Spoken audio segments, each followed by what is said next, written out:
This is going to be a video review of the SanDisk 128 gigabyte SD card, microSD XC. Picked this thing up at Costco. Is there an item number on here? I'll get you the item number. I'll look for it on the receipt. There it is over there. Item number 1320128. Yeah, it's over there. Okay, so review. How can I do a review if I have not even used it? I do use it. I use it in my GoPro. I just bought a package a couple weeks ago when I bought the new GoPro. I used the 128 gig. Bought my Panasonic 4K camera. Did a review of both of these, so check it out on my channel. And I also did a review of the Acer Predator 3000 computer that I just bought, also from Costco. Bought this online, picked this up from Costco. Okay, so why do I use the SanDisk? First off, you need to use a memory card that has the 10 rating on it. And I'm trying to find the 10 rating on here. I don't know where it's at. It should say, this is class 3 over there, but you need something that's going to handle 4K. 4K. You really need something that's got fast writing and reading speeds.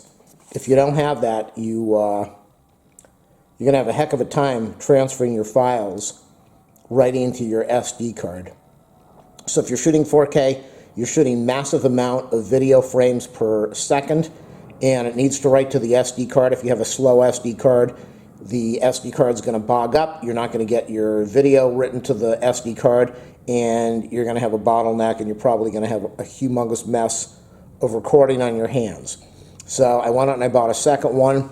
Why did I buy a second one? Well, I really wasn't going to buy a second one until I had the GoPro, was out there, put it on the bike, did the chest strap, and clicked the button to record, and I got a message that said, error, you must format this again. And formatting a 128 gig SD card takes about an hour and a half to 2 hours on a computer and also on the GoPro. And so I wasn't able to shoot my video. By the time I finished my bike ride, it was an hour and a half, and I couldn't shoot the video. Not the problem with the SD card, it was the problem with how I deleted the files, ended up causing a corrupted file format. And that's when I decided, go out and buy these. They're on sale, even if they're not on sale. You're going to need these things. One of these days, if you're out there and you're looking to take video, and your SD card, if you fill it up with 4K, which is very possible, buy extra batteries. I did a video review of the extra batteries for this, and I think I have a video for the extra batteries for the Panasonic. Buy extra batteries and get that memory card. I mean, it's not that expensive, and if you want to shoot video and you can't, that's the item number. If you want to shoot video and you can't, then you're really going to regret it. And you say, why didn't I just spend the extra money and have it as a backup? So I bought this today. I'm going to take this out. It comes with 2, so it's a really good deal. I'm going to format one and keep it for the GoPro. I'm going to format another and keep it for the 4K camera, because when you're shooting 4K video, it's unbelievable how fast you fill up the SD card. And that's why I had to buy the computer that I just talked about, that I did a review on, because you are going to need a fairly new computer, a computer that's powerful enough to handle 4K editing and rendering. Otherwise, it's going to take you forever. For me, I shot a 30-minute video, 4K. It took me 12 hours to render it. So that gives you an idea of how difficult this stuff is. So my recommendation, yes, I have used these. I am using them right now.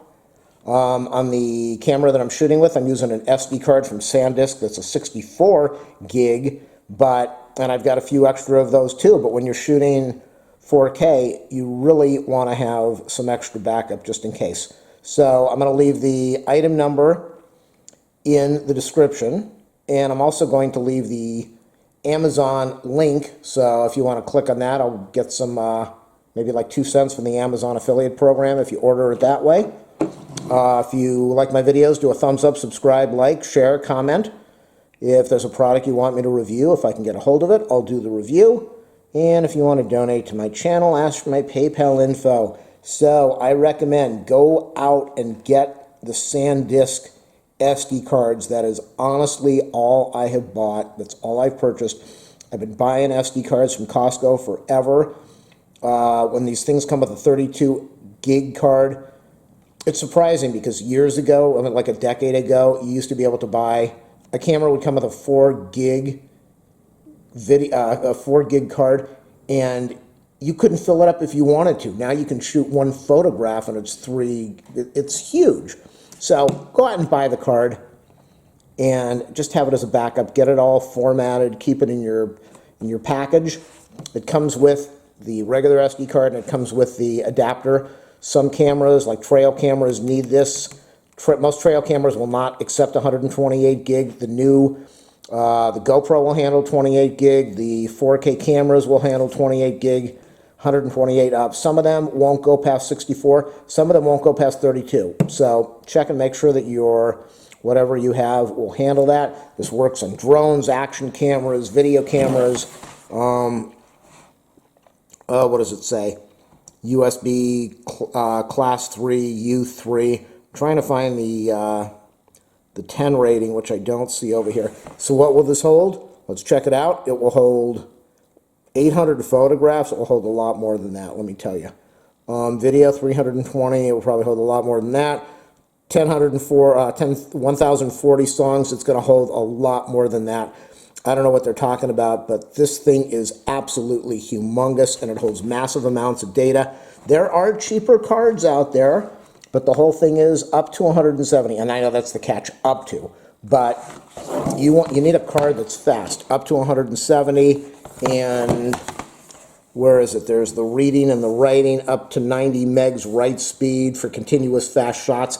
So if you're taking a bunch of photos and you have a slow memory card, the camera is going to slow down so it can write the data to the, camera's going to slow down, better lighting. The camera's going to slow down so it can write the data to the SD card, and while it's doing it, the camera's going to freeze and you're not going to get your continuous photos. Same with video. If you're shooting video and you have a slow SD card, while everything is being written to the card, the camera is just going to freeze up so it can do what it needs to do. Kind of like when you're watching video on the internet and it's buffering, or on the computer, or on those online video things.